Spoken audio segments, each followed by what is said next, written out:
Hello learners, welcome to the channel science with Pinky. कल हम लोगों ने डिस्कस किया था different theories regarding dual nature of light. तो आज और साथ में हमने रिफ्लेक्शन के लॉज के बारे में स्टडी करा था।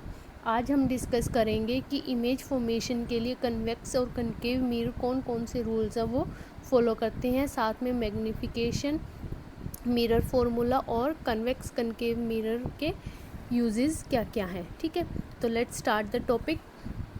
देखो, आज हम डिस्कस करेंगे स्फेरिकल मिरर्स के बारे में। देखो, स्फेरिकल मिरर का क्या मतलब है कि जो मिरर एक स्फीयर का पार्ट है उस मिरर को हम क्या बोल देते हैं, स्फेरिकल मिरर है वो बोल देते हैं। इसका एक साइड तो आपका रफ रहता है और दूसरा साइड आपका पॉलिश रहता है। तो इसको हम मतलब ये इनसाइड कर्व हो सकता है, आउटवर्ड भी हो सकता है। मीन्स ये इस तरीके का भी हो सकता है कि जो आउटसाइड कर्व, और इस तरीके का भी हो सकता है कि इनसाइड कर्व। ठीक है, तो इस बेसिस पे हम लोग जो स्फेरिकल मिरर्स हैं उसको टू पार्ट्स के अंदर डिवाइड है वो कर सकते हैं। फर्स्ट वन है आपका कनकेव मिरर, सेकंड वन है आपका कन्वेक्स मिरर।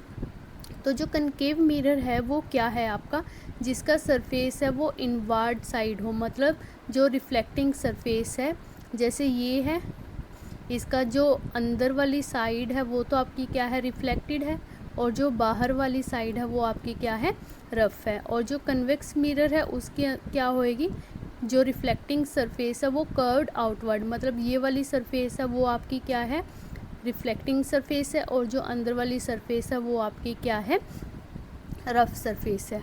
ठीक है, जो कनकेव मिरर करता है लाइट को कन्वर्स करता है, मीन्स एक पॉइंट के ऊपर मिलाता है। जैसे ये लाइट्स आ रही हैं तो इनको एक पॉइंट के ऊपर है वो क्या कर लेगा, कन्वर्स कर लेगा, इकट्ठा कर लेगा, इसलिए हम इसको क्या बोलते हैं, कन्वर्जिंग मिरर है वो भी बोल देते हैं।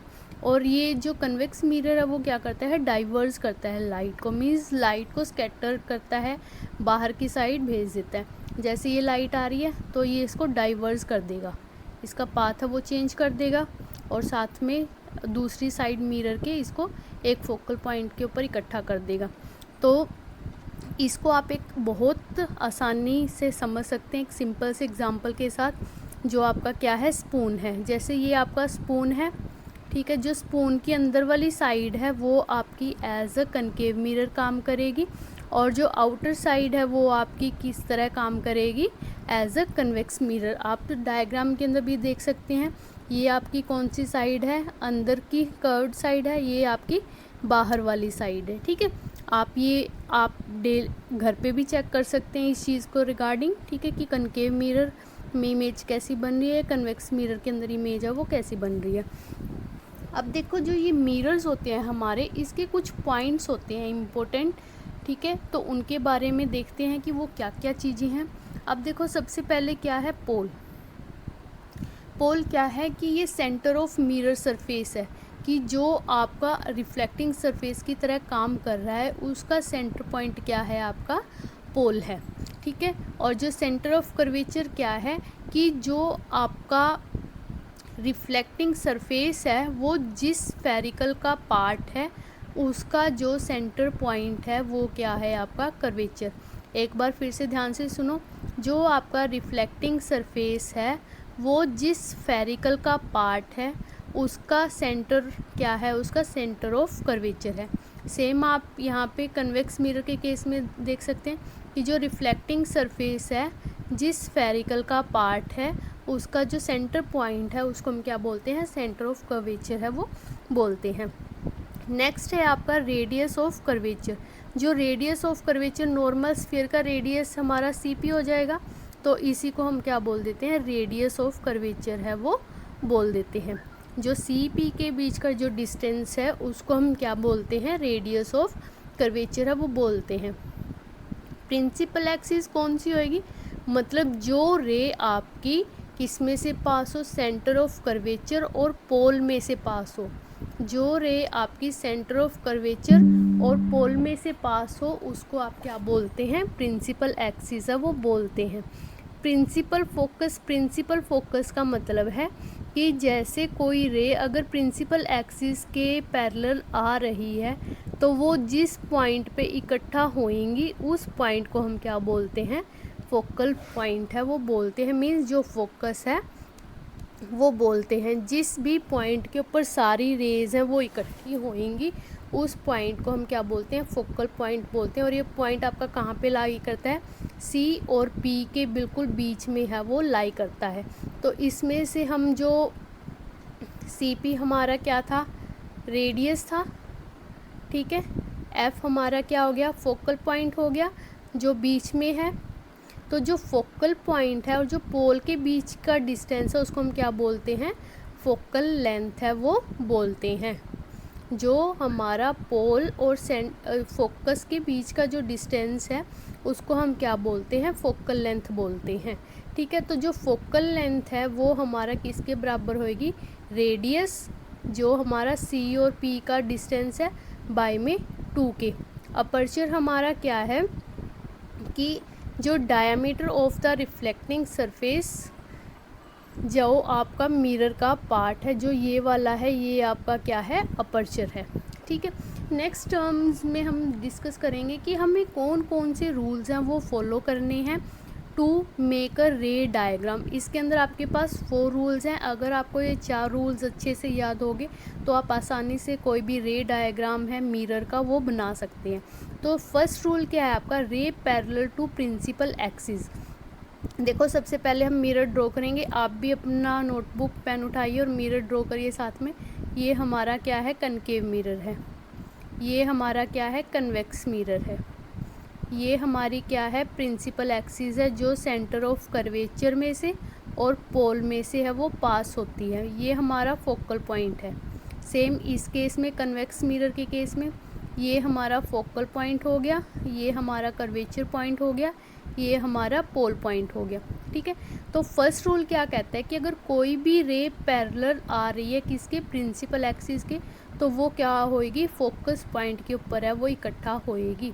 कोई भी रे पैरेलल आ रही है तो वो कहाँ पे इकट्ठा होएगी, आपके फोकल पॉइंट के ऊपर। सेम इस केस में ये फोकल पॉइंट के ऊपर इकट्ठा हो जाएगी। सेम यहाँ पे कि ये फोकल पॉइंट के ऊपर रे है वो आपकी इकट्ठा हो जाएगी, ठीक है। मतलब अगर कोई रे प्रिंसिपल एक्सिस के पैरेलल है तो वो किस पॉइंट पे इकट्ठा होएगा, आपका फोकस पॉइंट पे इकट्ठा होएगा। जो सेकंड रूल है वो इसका अपोजिट है। मतलब अगर कोई रे फोकस पॉइंट में से निकल रही है तो वो प्रिंसिपल एक्सिस के क्या हो जाएगी, पैरेलल है वो हो जाएगी, ठीक है। अगर कोई रे फोकस पॉइंट में से निकल रही है तो वो आपकी क्या रहेगी, तो वो आपकी क्या रहेगी, किस में से पास होएगी, फोकल पॉइंट में से पास हो रही है तो जाके वो किस में हो जाएगी, प्रिंसिपल एक्सिस के पैरेलल है वो हो जाएगी। थर्ड रूल आपका क्या कहता है कि अगर कोई रे सेंटर ऑफ कर्वेचर में से पास हो रही है तो वापस उसी डायरेक्शन में है वो चली जाएगी, ठीक है। फोर्थ एंड लास्ट रूल क्या कहता है कि अगर कोई रे पोल पॉइंट के ऊपर स्ट्राइक कर रही है, जैसे ये इंसिडेंट रे पोल पॉइंट पे आई तो उसी एंगल से वापस डायरेक्शन में है वो चली जाएगी, ठीक है। तो जो ये 4 रूल्स हैं ये आपके काफ़ी इम्पोर्टेंट हैं। इन्हीं के बेस पे आप डायग्राम है, रे डायग्राम है वो बना सकते हैं। तो अब हम जाएंगे कि जो कनकेव मिरर है आपका, उसमें जो रे डायग्राम है वो कैसे बनते हैं, ठीक है। उसका ये टेबल है। ये टेबल आपको लर्न करने की ज़रूरत नहीं, क्योंकि जैसे ही आप रे डायग्राम बनाएंगे तो ऑटोमेटिक आपको ये टेबल है वो लर्न हो जाएगा। लेकिन इसमें हम कुछ टर्म्स यूज़ करते हैं तो उनका आपको पता होना चाहिए। जैसे रियल इमेज। रियल इमेज का मतलब है कि जो इमेज आपकी मिरर के जिस साइड आपका ऑब्जेक्ट रखेंगे उसी साइड प्रेजेंट हो तो उसको आप क्या बोलते हो, रियल इमेज बोलते हो। अगर जो आपका इमेज है मिरर के दूसरी साइड है वो बने तो उसको आप क्या बोलते हो, वर्चुअल इमेज। मतलब ऑब्जेक्ट भी आपका सेम साइड हो और इमेज भी आपकी सेम साइड हो तो वो आपकी कौन सी इमेज है, रियल इमेज है। ऑब्जेक्ट आपका इस साइड हो और जो मिरर है, मिरर के दूसरी साइड आपका इमेज बने तो इस तरीके की इमेज को आप क्या बोलते हो, वर्चुअल इमेज है वो बोलते हैं, ठीक है। देखो अब हम ड्रॉ करेंगे रे डायग्राम, ठीक है। रे डायग्राम के अंदर हमें क्या ड्रॉ करके देखेंगे कि जैसे हमारे पास कोई ऑब्जेक्ट है, उसकी कंडीशन दे रखी है कि वो कहाँ पे प्रेजेंट है, उसकी इमेज है वो कहाँ पे बनेगी और जो नेचर ऑफ इमेज है वो कैसा रहेगा। तो सबसे पहले क्या बोल रहे हैं कि अगर ऑब्जेक्ट है वो आपका कहाँ पे है, इन्फिनिटी पे प्रेजेंट है।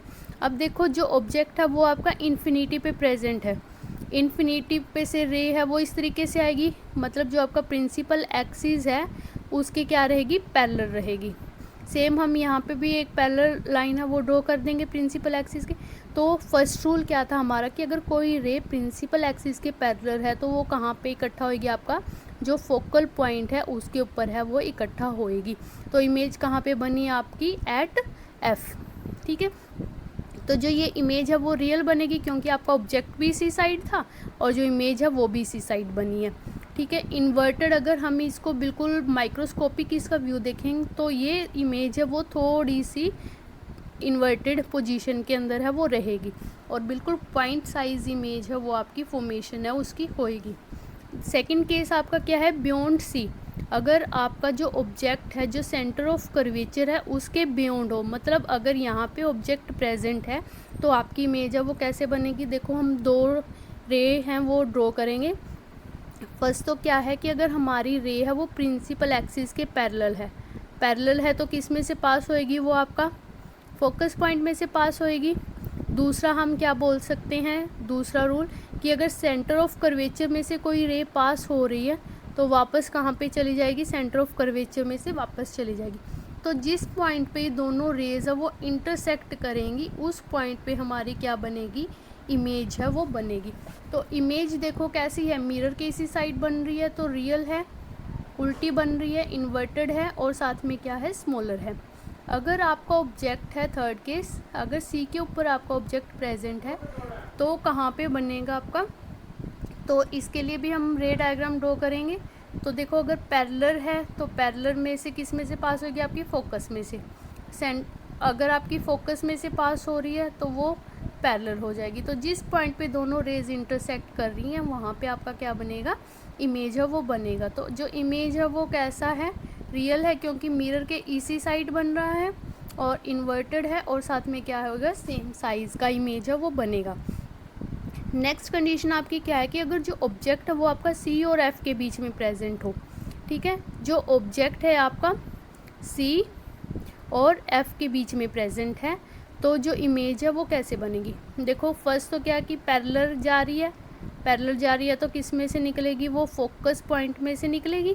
ठीक है, दूसरी क्या है कि अगर हम जो रे है वो सेंटर ऑफ कर्वेचर में से पास करें तो वो वापस सेंटर ऑफ कर्वेचर में से चली जाएगी। जिस पॉइंट पे दोनों रेज इंटरसेक्ट करेंगी वहाँ पे आपकी क्या बनेगी, इमेज बनेगी। तो इमेज मिरर के इसी साइड बन रही है तो आपकी क्या होगी, रियल होएगी, उल्टी बन रही है, इन्वर्टेड होएगी, मैग्नीफाइड कंपेरेटिवली जो ऑब्जेक्ट है उससे बड़ी होएगी। नेक्स्ट केस आपका आता है एट एफ। अगर आपका जो ऑब्जेक्ट है वो फोकल पॉइंट के ऊपर हो तो इसमें से भी हम अगर पैरेलल है तो किस में से पास होएगी, वो फोकस में से पास होएगी। दूसरा अगर सेंटर ऑफ कर्वेचर में से पास हो रही है तो सेंटर ऑफ कर्वेचर में से पास हो जाएगी। ठीक है, ये बहुत दूर जाके कहीं किसी पॉइंट के ऊपर है वो मिलेगी। तो इस केस में आपका जो इमेज है वो कहाँ पे बनेगा, इन्फिनिटी के ऊपर बनेगा। इमेज है वो रियल होएगी, इन्वर्टेड होएगी और हाईली इनलार्ज होएगी। हमें नहीं पता ये आगे जाके किस पॉइंट के ऊपर है वो मिलेंगी। ठीक है, उसके बाद नेक्स्ट केस आपका आता है एफ एंड पी। अगर आपका जो ऑब्जेक्ट है वो कहाँ पे प्रेजेंट है, आपका फोकल पॉइंट और जो पोल है उसके बीच में आपका कोई ऑब्जेक्ट प्रेजेंट है। तो देखो फर्स्ट रे तो क्या जी, कर्वेचर में से पास हो रही है और वापस कर्वेचर में से जा रही है। ठीक है, दूसरा आपका कौन सा रूल फॉलो हो रहा है कि पोल के साथ स्ट्राइक होने के बाद उसी एंगल से ये चली जाएगी। तो लेकिन इस साइड तो इनका मिलने का चांस नहीं लग रहा। तो अगर हम इसको बैकवर्ड डायरेक्शन के अंदर इंक्रीज़ करें तो यहाँ पे एक पॉइंट पे इंटरसेक्ट करेंगी और वहीं पे आपकी इमेज है वो बनेगी। ये एग्ज़ाम पॉइंट ऑफ व्यू से भी काफ़ी इम्पोर्टेंट है कि जो कनकेव मिरर का किस कंडीशन के अंदर जो आपका इमेज है वो कैसा बनेगा, वर्चुअल बनेगा और बिहाइंड द मिरर बनेगा। तो इसमें इमेज आपका बिहाइंड द मिरर बन रहा है, वर्चुअल मतलब सीधा बन रहा है। ठीक है, वर्चुअल का मतलब है आपका कि मिरर के दूसरी साइड बन रहा है, अपराइट मतलब सीधा और मैग्नीफाइड मतलब जो आपका ऑब्जेक्ट का साइज़ है उससे कंपेरेटिवली लार्ज है वो बन रहा है। ठीक है, अब हम बात करेंगे कि जो कन्वेक्स मिरर है आपका उसके अंदर इमेज है वो कैसे फॉर्म है वो करेगी। तो इसके अंदर 2 ही कंडीशंस हैं कि अगर आपका ऑब्जेक्ट इन्फिनिटी और पोल के बीच में प्रेजेंट है, ये इन्फिनिटी हो गया इधर, ये आपका पोल हो गया, अगर इसके बीच में आपका ऑब्जेक्ट प्रेजेंट है तो आपकी इमेज है वो कहाँ बनेगी।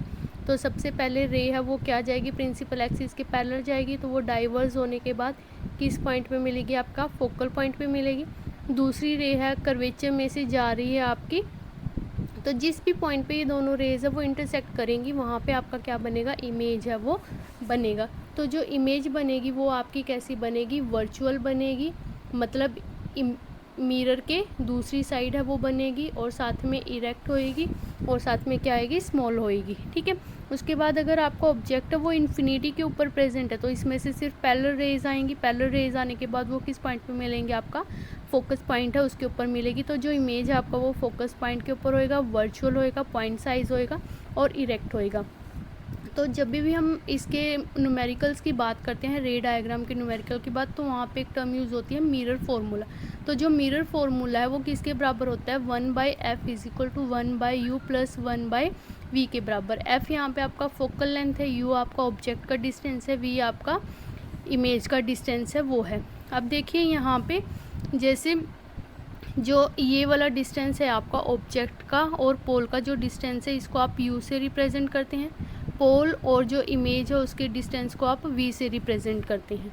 तो जो आपका मिरर फार्मूला वो किसके बराबर होएगा, आपका 1/f is equal to 1/u plus 1/v के। तो जो इमेज है वो कितनी क्लियर बन रही है तो उसको हम किससे रिप्रेजेंट करते हैं, मैग्नीफिकेशन से। तो उसको हम m से रिप्रेजेंट करते हैं, तो इसका फॉर्मूला क्या है, m is equal to -v/u और h'/h। जो h' है वो आपका इमेज का हाइट है, ठीक है, और जो h है वो आपका किसका हाइट है, ऑब्जेक्ट का हाइट है। तो अगर आपको सिंपल कोई भी चीज़ गिवन है तो आप वहाँ से m कैलकुलेट है वो कर सकते हैं। तो अगर m का वैल्यू है ग्रेटर देन 0 आता है तो वो अपराइट रहेगा, अगर m लेस देन 0 आता है तो आपका जो इमेज है वो इन्वर्टेड पोजीशन के अंदर है वो रहेगा। अब देखो जब भी हम इसके न्यूमेरिकल्स करते हैं तो हमें साइन कन्वेंशन की ज़रूरत पड़ती है, मतलब जो v है उसका वैल्यू पॉजिटिव है या नेगेटिव है, u है उसका वैल्यू पॉजिटिव या नेगेटिव रहेगा, फोकल लेंथ का वैल्यू है वो कैसा रहेगा, पॉजिटिव या नेगेटिव। तो उसके लिए हम साइन कन्वेंशन है वो यूज़ करते हैं। तो इसको लर्न करने का एक सिंपल सी ट्रिक है कि जैसे ये आपका मिरर है, अगर मिरर के लेफ़्ट साइड में जितनी भी वैल्यूज़ हैं वो सारी आपकी किस में होंगी, नेगेटिव में होंगी। मिरर के राइट साइड में जितनी भी वैल्यूज़ हैं वो सारी आपकी कैसी रहेंगी, पॉजिटिव रहेंगी। ठीक है, अगर प्रिंसिपल एक्सिस के ऊपर वाली वैल्यूज़ हैं वो आपकी पॉजिटिव रहेंगी, अगर प्रिंसिपल एक्सिस के नीचे वाली वैल्यूज़ हैं वो आपकी नेगेटिव रहेंगी। अब देखो जो कनकेव मिरर है, ये हमारा कनकेव मिरर है, इसका जो फोकल पॉइंट है, कर्वेचर है, जो फोकल लेंथ है, ये सारा किस में होएगा, नेगेटिव में होएगा। ठीक है, और जो आपका जो कन्वेक्स मिरर है उसके अंदर आपका फोकल पॉइंट है, जो सेंटर ऑफ कर्वेचर है, जो फोकल लेंथ है, ठीक है, ये सारा आपका किसके अंदर होएगा, पॉजिटिव के अंदर होएगा। ऑब्जेक्ट का डिस्टेंस क्या रहेगा, दोनों के केस में आपका नेगेटिव रहेगा, क्योंकि मिरर के लेफ़्ट साइड में ही आप हमेशा ऑब्जेक्ट को रखते हैं, तो वो आपका दोनों के केस में नेगेटिव रहेगा। इमेज का डिस्टेंस, अगर इमेज आपका लेफ़्ट साइड में बन रही है, मतलब अगर रियल इमेज है तो आपका नेगेटिव रहेगा, अगर आपका इमेज है वर्चुअल है, मतलब मिरर के दूसरी साइड राइट साइड बन रहा है, तो आपका जो वैल्यू है वो पॉजिटिव रहेगा। अगर मिरर जो इमेज है वो अपराइट है तो आपका वैल्यू है वो पॉजिटिव के अंदर होएगा, अगर आपका इमेज है वो इन्वर्टेड है तो वैल्यू आपका नेगेटिव रहेगा। अब जो ये कनकेव मिरर और कन्वेक्स मिरर हम स्टडी कर रहे हैं, इसके यूजेस क्या क्या हैं। देखो सबसे पहले तो क्या है कि जो कनकेव मिरर वो एक कन्वर्जिंग मिरर है। कन्वर्जिंग मतलब कि जो रेज़ है उसको एक पॉइंट पे इकट्ठा करता है। अगर रेज़ को एक पॉइंट पे इकट्ठा करेगा तो वहाँ पे मैक्सिमम हीट है इन रेज़ की वजह से वो जनरेट होएगी। तो इसका यूज़ हम कहाँ पे करते हैं, सोलर कुकर है उसके अंदर है वो करते हैं, और इसका यूज़ बर्निंग मिरर के अंदर भी करते हैं। और दूसरा कि जो कनकेव मिरर है उसका जो इमेज है वो लार्ज बनती है, तो इसका यूज़ हम चीज़ों को बड़ा करके देखने के लिए कर सकते हैं। और साथ में पैरेलल बीम ऑफ लाइट है ये क्रिएट करती हैं, मतलब जैसे टॉर्च है उसमें से पैरेलल बीम्स लाइट की निकलती हैं, तो वहाँ पे इसका यूज़ है वो करते हैं। जैसे हेडलाइट्स ऑफ व्हीकल्स के अंदर, सर्च लाइट्स के अंदर, ठीक है, शेविंग और मेकअप के दौरान, फर्नेस, सोलर फर्नेस के अंदर और टेलीस्कोप के अंदर हम कनकेव मिरर का यूज़ है वो करते हैं। तो कन्वेक्स मिरर का यूज़ कहाँ पे होएगा? इसका बेसिकली एक यूज़ है कि जो वाइडर फील्ड ऑफ व्यू, कि जो आपके पास एक काफ़ी बड़ा एरिया है उसके अंदर जो भी एक्टिविटीज़ हैं, जो भी चीज़ें प्रेजेंट है, उसको आप एक छोटे से एरिया के अंदर वो देख सकते हैं। तो इसका यूज़ कहाँ पे होता है? व्हीकल साइड व्यू के अंदर, पार्किंग एरिया के अंदर, रोड इंटरसेक्शंस के अंदर, सिक्योरिटी पर्पज़ के लिए। मैक्सिमम यूज़ इसका किसके लिए होता है? सिक्योरिटी पर्पज़ के लिए होता है, ठीक है। स्ट्रीट लाइटनिंग के अंदर, सन ग्लासेस के अंदर, बिल्डिंग इंटीरियर्स के अंदर, इंडस्ट्रियल इक्विपमेंट के अंदर, डेकोरेटिव एंड आर्टिस्टिक यूज़ के अंदर। अब देखो, जैसे आप डायग्राम के अंदर भी देख सकते हैं, यहाँ पे आपका जो कन्वेक्स मिरर है वो लगा हुआ, तो इतना सारा एरिया है वो कवर कर रखा है। इसके अंदर जो भी कार्स आ रही हैं, जो भी एक्टिविटीज़ हो रही हैं, वो सारा आप यहाँ पे इस कैमरे के अंदर जो कन्वेक्स मिरर लगा है उसके अंदर आप कैप्चर है वो कर सकते हैं। तो इसका बेसिक यूज़ क्या है? सिक्योरिटी पर्पज़ के लिए। तो आज के लिए इतना काफ़ी है, होपफुली आपको समझ में आया होगा। अगर आपको सेशन अच्छा लगा हो तो प्लीज़ चैनल को शेयर करें, लाइक करें एंड सब्सक्राइब करें। Thank you.